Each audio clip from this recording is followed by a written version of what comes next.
Welcome back to PhDchannel.com. I'm Rene Molina. Today, we'll have a special guest who will talk to us about this interesting book called Beyond the Storm. But aside from the book, we'll also try to know a little bit about our guest on PhDchannel.com. We'd like to welcome Dr. Maria Mercedes Rodrigo, or popularly or fondly called as Didit. Didit, good day to you. How are you? Hello, Renee. Thank you for having me on your show. I'm doing well. I hope you are. I hope you're keeping safe too. Yes, yes, because of this pandemic, and it's later on. I'll ask you how this has affected your teaching, and also your research. A little bit of a background, did it? Whereabouts from the Philippines are you? I'm from Metro Manila. I was born and raised in Manila. And then you did your doctorate at the university in Florida. Can you tell us a little bit about that? Yes, I did my PhD in computer technology and education from a school in Florida called Nova Southeastern University. Mm-hmm. Um, in a way, my PhD was very was a portent of things to come because Oh. I took it online. I had to go to school for 1 week every semester, but the rest of the time I was actually in Manila, and I decided to go for an online PhD because I was a new mother at the time. I had just given birth, and um, I didn't want to uproot my husband, my daughter, Mm. for my studies. So I decided to look for an online program, and so that's why I ended up with a PhD from that school. But it was a very good experience. I think I learned. I had certain goals for myself about what I wanted Mm-hmm. to learn, and I think I was able to learn those things. And also, um, it I didn't, of course I could not predict this at the time, but Yes, that's it really correct. helped Mm-hmm. me with the current situation, Mm-hmm. teaching and learning online now. So that's the say that you're more prepared with teaching. Teaching is teaching, but there's a lot of styles in teaching, and especially now with with the pandemic, with the True. attention span of our students. Yeah, well, I feel like I'm very, very fortunate with my students because they are college students and they are Hmm. very hardworking to start. So they have been keeping up with all the coursework. They ask questions. They meet me during consultation hours. So I mean, Hmm. I will not complain about them. Hmm. They've actually been doing very well. Hmm. So in that sense, I am very lucky. But you're right. There are certain things that I learned from the experience that I try to kind of carry over. Actually, it wasn't just my PhD experience. When I was done with my PhD, um, I spent some time as the director for e-learning of the Konrad Adenauer Center for Journalism at the Ateneo Oh. de Manila University. Hmm. So this was our first online master's program, and it was launched shortly after I finished. So again, it was not something I could have predicted, but the team that was setting it up asked if I could assist, and I was happy to do so because I was fresh from the Hmm. experience. And back then we had certain prescriptions for the teachers about keeping a certain pace, a certain rhythm to the Hmm. course, That's so that correct. and making the structure of the course very clear, the expectations very clear, so that the students don't feel lost. Hmm. And so those things I still carried forward to who knew that it would be even That more yeah, relevant. that it's going to be something like totally different for our I viewers know. here in Aotearoa, New Zealand, when Didit said college, that means university for us. Because University, in New yes. Zealand, they say college, it's high school. So, Oh, but in the Philippines, college is the university, tertiary mm, level. right. So you are teaching at the Ateneo de Manila University, Yes. and you've been teaching there for quite some time already. Yes, I actually started teaching at Ateneo immediately after graduation. So I graduated in 1988, and I was in industry, but there was a teacher, a part-time teacher, Hmm. who suddenly became unavailable. So they scrambled Hmm. to look for a replacement, and they thought of asking me.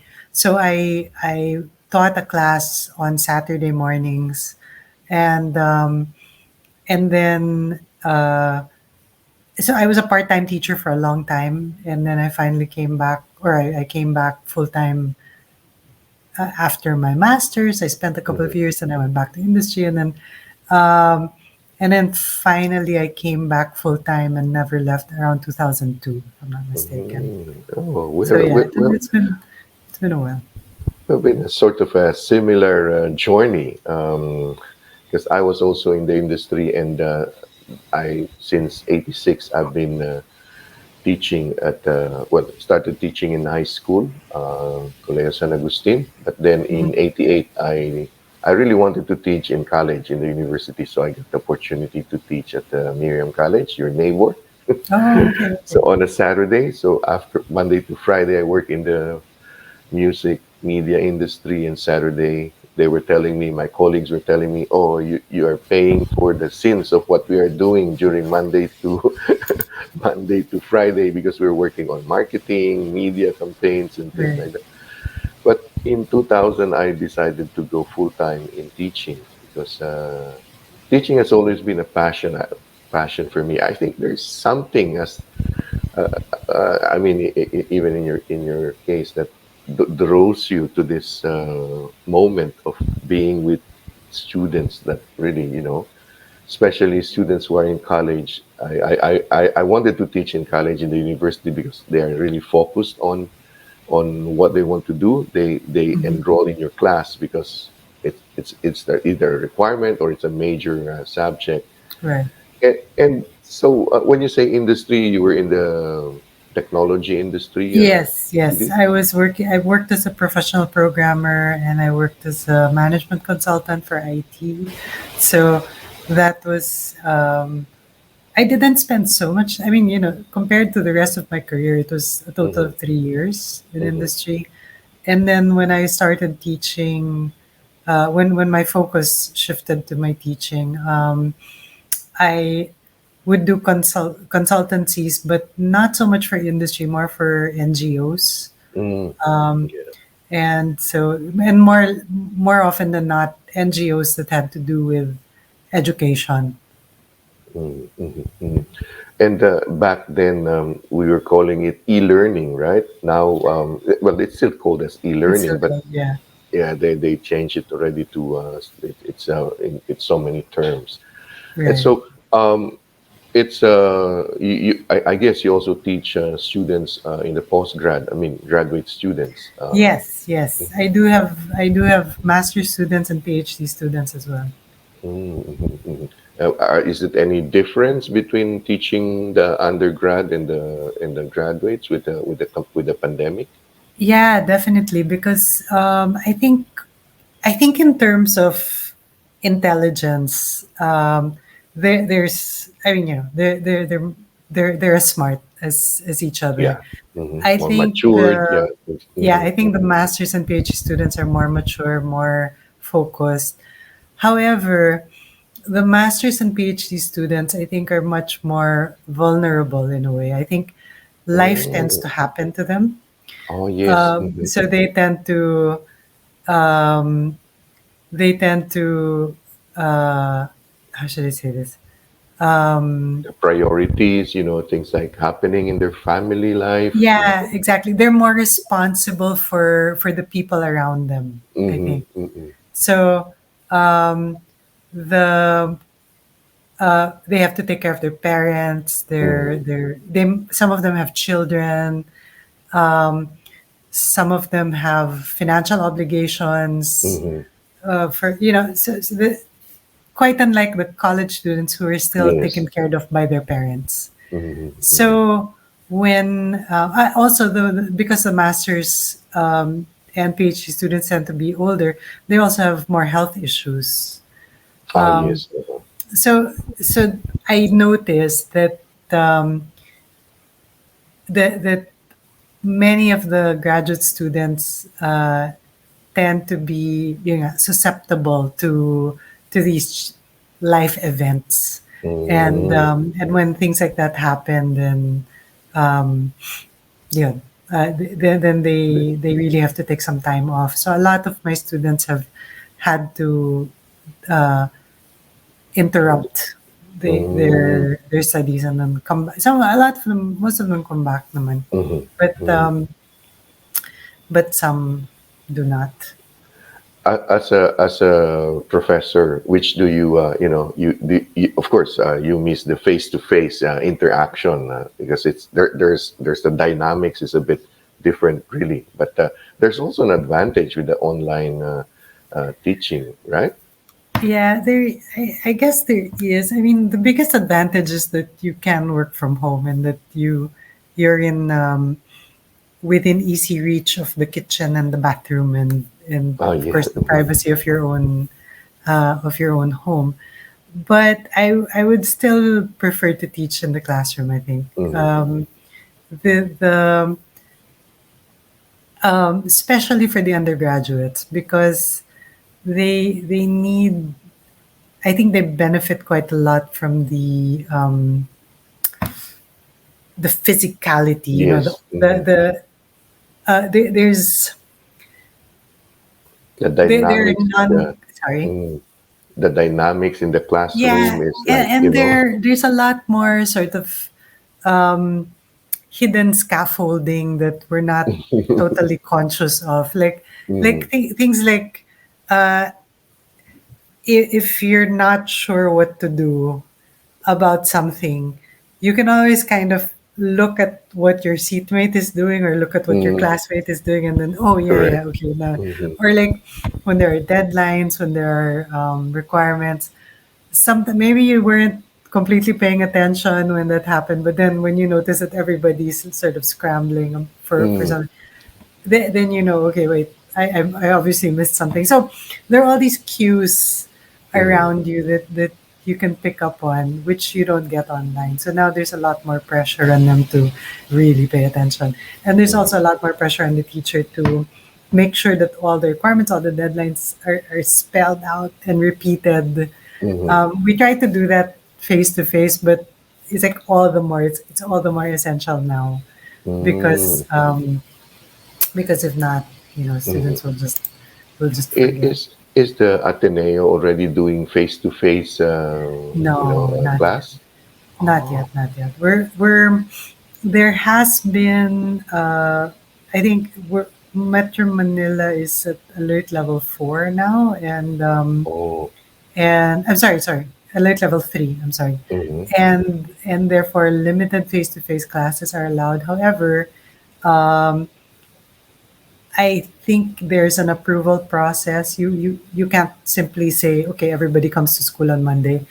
I think there are your protocols have to be examined by, I believe it's CHED. If not CHED, the mm, IATF, one mhm, or the other. mhm, And then it's only upon approval that you can actually conduct face-to-face class. mm.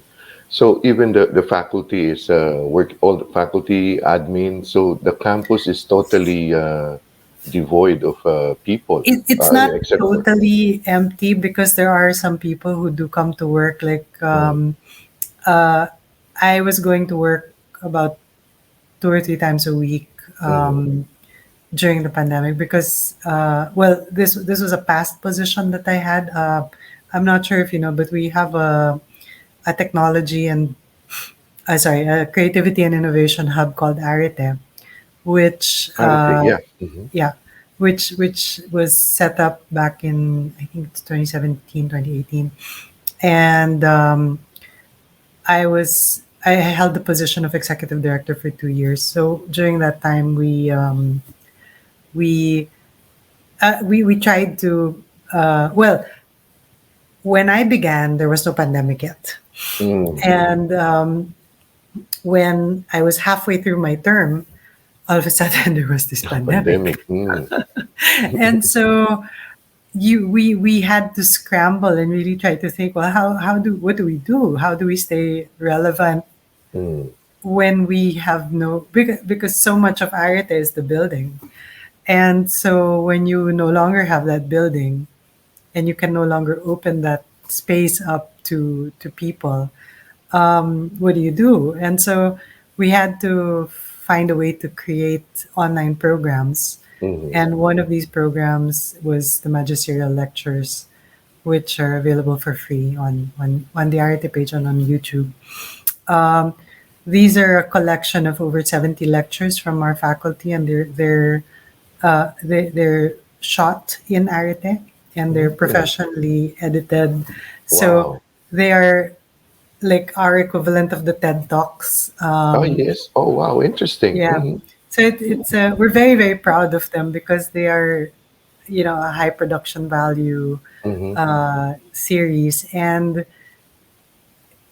what we like about them, aside from the high production value, is that they really are curriculum based. Mm. So many of the lectures are being used for classes. So they're Oh. like excerpts from class, and then the other part of it is that we think that it's like an intellectual bank. We Mm-hmm. have backed some of the lectures of some of our most respected faculty, and Wow. Wow. when you think about it, we're not going to be around forever, right? All of us Mm-hmm. are mortal, so Mm-hmm. it's nice to have these these snippets Yes. of what people said and And how they said it yeah, in and it's class. available for free. You were saying, Didi, Yes, that like yes, teachers can yeah. So yeah, I'll get the link and share it yeah, with sure, others sure. also. You know, I'll where, I'll I'll send it to you after the okay, interview. yeah.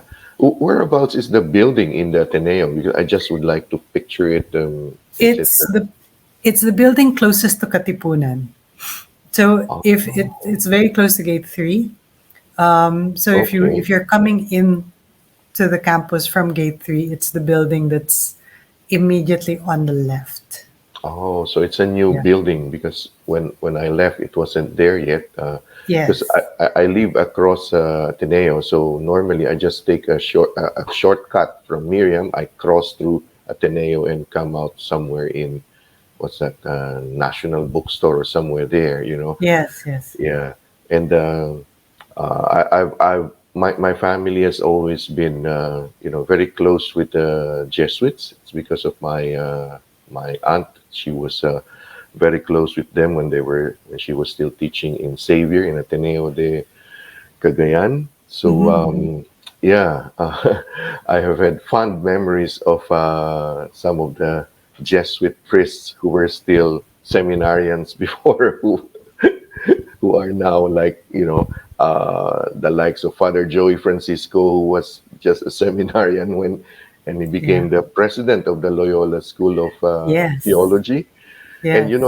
the one who officiated my wedding was Father Joey Cruz, because again, Oh. both Joeys are because Father Joey Francisco wasn't available, so Joey Cruz was available. So I said, okay. So I have it like and also I have a radio show that I replay the programs done by the Jesuits in communication, JESCOM. Mm-hmm. Normally it's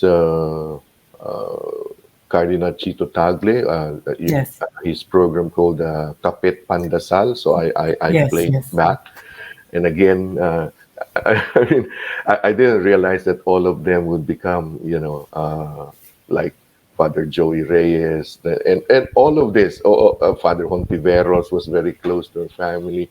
That's why I have I reached out to the teachers, professors in Ateneo, and I'd like to thank you, did it for the first one to say yes. Oh well, Just go well, online. thank you for including me in the list. Yes, and also it's also because now I'd like to ask you about Beyond the Storm. That was something that I wanted to. I was so curious about the, yeah, about the book. You know, the book that you've written. It's a children's book, right? It is. It is. Mm-hmm. It's a story about Gemma Narisma, Mm-hmm. who I'm sorry to say passed away not during the pandemic. Um, Oh, sorry to hear she that. it was not because of coronavirus, but it was another pre-existing medical condition. Oh, okay. Um, but the story was about her some of the work that she did as a physicist and as a climate scientist. Um, so this book is actually part of a 10-book series on women in science, Mm-hmm. and there are other women I've written about as part of the series. So it includes from Ateneo Ninette de las Peñas, who is in math, Dr. Gisela Concepcion from UP, and uh, several others. I tried to get um, exemplars from Luzon, Mm-hmm. Visayas, and Mindanao. So I actually interviewed all of them and wrote up some portion of their story. Um, in the case of Gemma, I remember very clearly she and I, just I interviewed her over coffee for about an hour, and I was asking her because the way the story is written, it's really a vignette. This Mm-hmm. is not the story of her life. Okay, Mm-hmm. this is not a biography. It it's just a vignette to illustrate the kind of work that she does, and in this case, she was helping a community understand how climate and weather have an impact on children's nutrition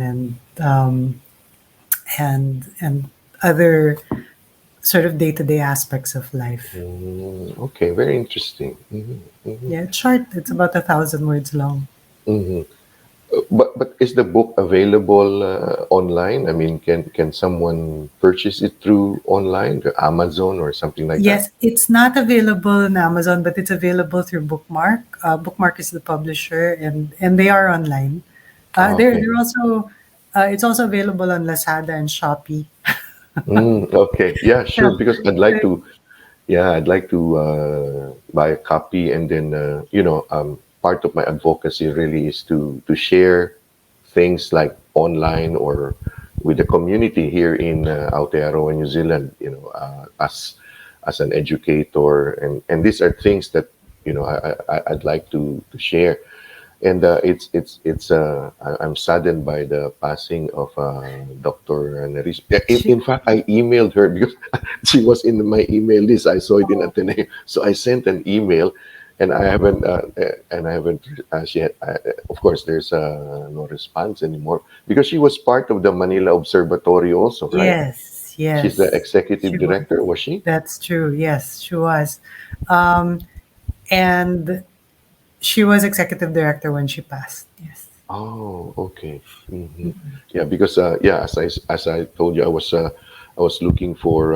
I've sent several invitations to faculty members in Ateneo, and also because specifically I was looking for someone in the Manila Observatory because I wanted to know more about. I mean, people to know more about the Manila Observatory, Yes.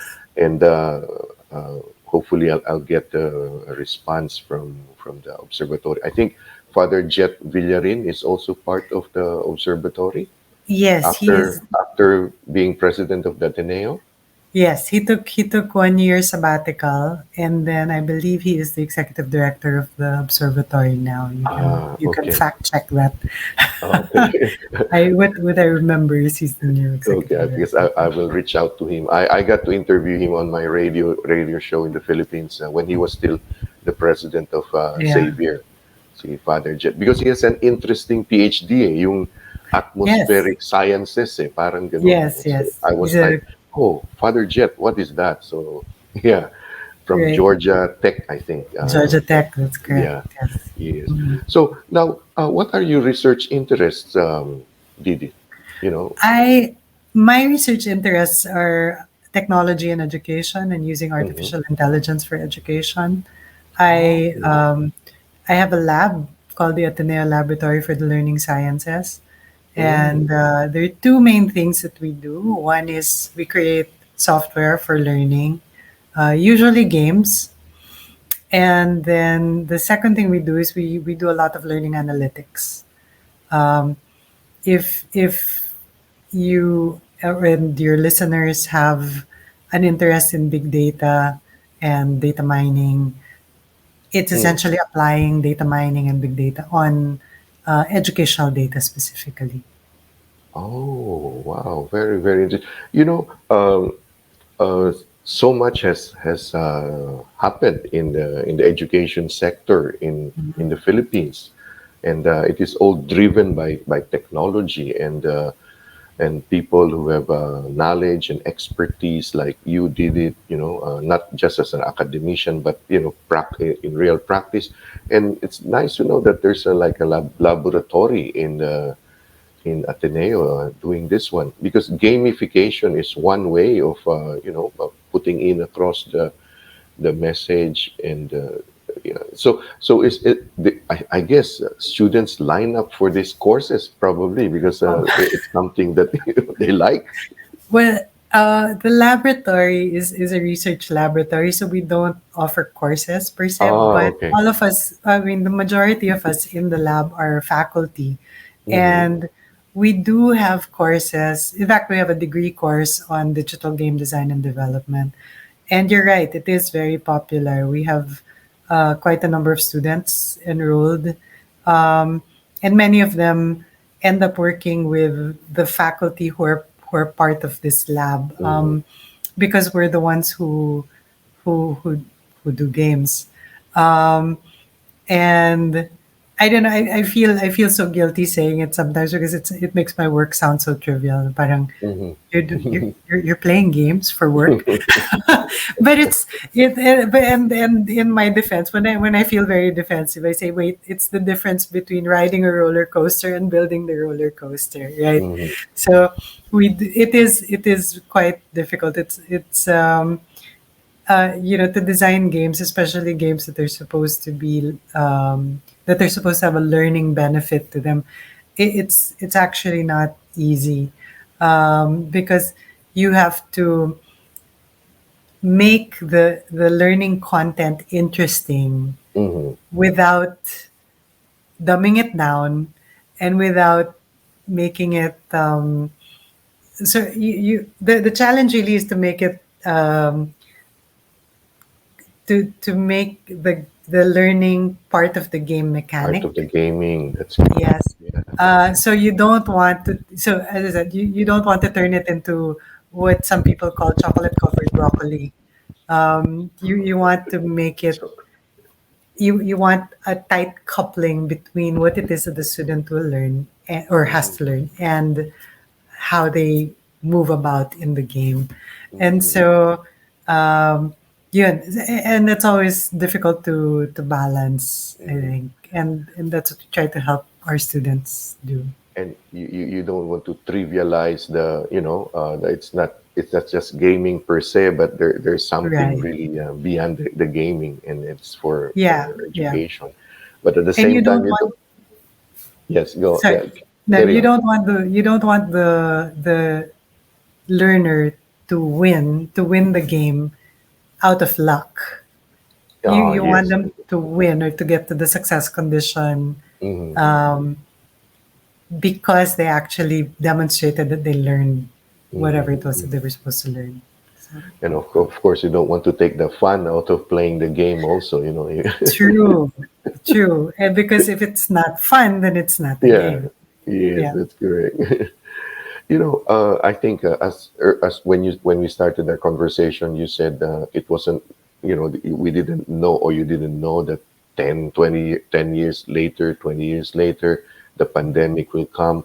But the track that you chose with your dissertation, with your doctorate, with your teaching seems to fit into what's happening now with the world, and also the things that you've been doing, helping in the what's this, the online program of the masters in journalism. I guess Mhm, that's mhm. opened up a lot of students from outside the Philippines who enrolled in the program. And now this Ateneo, is it ALES? Is it Ateneo?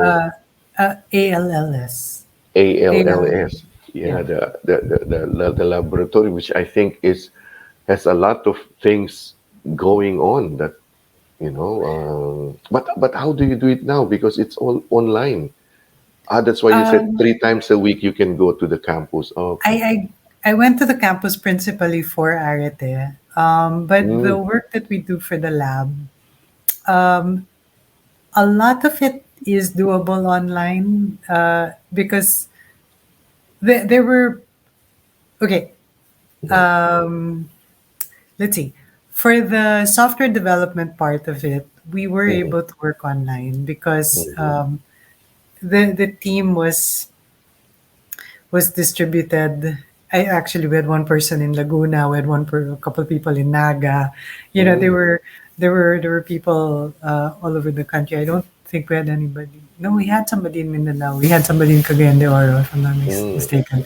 So, you know, we were distributed, and but what we would do is we would meet once a week online to just get updated on what everybody was doing, and we tried to run a tight ship because this was a funded project.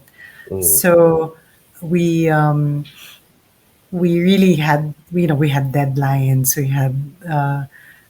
we had deliverables, mm, and so um, it was possible to continue the work. Fortunately, I had a good team, so it was possible to continue the work and stay on track. Um, the the disadvantage was that when we had to test the game that mm, we had created, we usually would test this because it was intended for grade school, sort of middle school students. Usually, we would test it in a classroom with the students and try to get their feedback. But because of our situation, we were all learning online. Um, it was a little tricky. I mean, we really had to get volunteers. It was a mobile game, so we had to make sure that they could mm, download it on their phones. mhm, It was still doable, but it was harder. That part mhm, of it was harder. mm. Now, as for the learning analytics stuff, that can really be done from home. Okay. The only challenge there is that if you need to consult, you know, it's sometimes nice to be in the same room when you're working on Mm, something because all you have to do is kind of look up and say, "How yeah. do you do this?" Blah blah blah, and you can get an answer. Um, but you have to be so much more deliberate when you're online. You Mhm, have to set an appointment, or you have to send an instant message or whatever. It's a little more effort than just sort of mhm. popping your head up and asking a question. So Okay. Do you have any like engagements with Ateneo de Zamboanga? Because I'm from Zamboanga, so do you have we're any like students or not projects with them? not Zamboanga, but we are working with Xavier University in Cagayan de Oro now. Mm, mhm, mhm, Um, we have, let's see, we did some work with, I have a number of students from Ateneo de Davao mhm. who have, of course, graduated already. And then, but not, unfortunately, no, not Zamboanga. Not with Zamboanga. Okay. Yeah. Dilip, what would be your message to students and researchers who are, struggling right now with the pandemic? What would be Um, how they're studying, for example. yeah. Let's take the postgraduate students. What would be your message to students who are in the midst of the pandemic and finishing their dissertation or their thesis or their final paper, you know. Mm. Well, I think first the first thing I would say is take care of yourself first. Take care of Hmm. your physical health, your mental health. Take care of the people around you. I think that's really the first priority now. We have to um, exert extra effort to stay well. Hmm. Um, if you can manage to stay well, then it will be much easier to write. Because if you're not well and you insist on writing, Mm. then it, things are not going to go. Yeah, things are Mm. not going to go well. That's correct. So assuming that that basic ground is covered, that you are well, mentally, physically, emotionally, then I think the next thing is to set aside time and really, uh, yeah, be very deliberate about setting aside time to write Mm. because Mm. I've had students come to me asking me, okay, they usually start off by saying, the deadline for the paper is this date. Do you think I can do it? And I would usually say, you can do it if you do it. It'll get done if you do it. Hmm. It's not for me to tell you that you can do it or you can't do it. Will you do it? Hmm. If you do it, then it will get done. But if the question is it a reasonable deadline? Then yes, I think the deadline is reasonable. There should be enough time between now and then to finish. But I cannot predict whether it will get done because that's a matter That's of up to the researcher, yeah, the student. Mm. that's really up to you. What we can do is provide you with the support that you might Hmm. need. Like you need to borrow a computer. We'll find a way to get your computer. You need to borrow cell phones to test. We'll send you cell phones. You need to consult with us. We'll make time. You need an expert from some other university. We'll try to reach out. We'll try to make all of those sort of ingredients available to you. But if you if you don't do the work, then it's just not going to get done. Um, Mm. in fact, if I may share one story, Mm. I had a PhD student who, well, life happened, Hmm. and sadly, this student had to uh, delay. Mm. And finally, this student was employed at another university, and after several delays, the university wrote me and asked if it was if essentially the student had asked for another extension, and Hmm. the university was asking if I believed that the student could complete the work as promised. Mm. And I wrote them, and I told the student very honestly what I said. No, Hmm. so there were no secrets. Hmm. I what I said in my response was, "Y- intellectually, yes, they are capable of finishing the work Hmm. because the student was very talented, Hmm. had a research track record, had a publication track record. There is no doubt in my mind that the work is doable. Hmm. But I said what you have to examine are the life circumstances of this person, because I said, the reason why this person wasn't able to finish is because of all these other factors that have nothing to Yeah. do with the dissertation. Hmm. Hmm.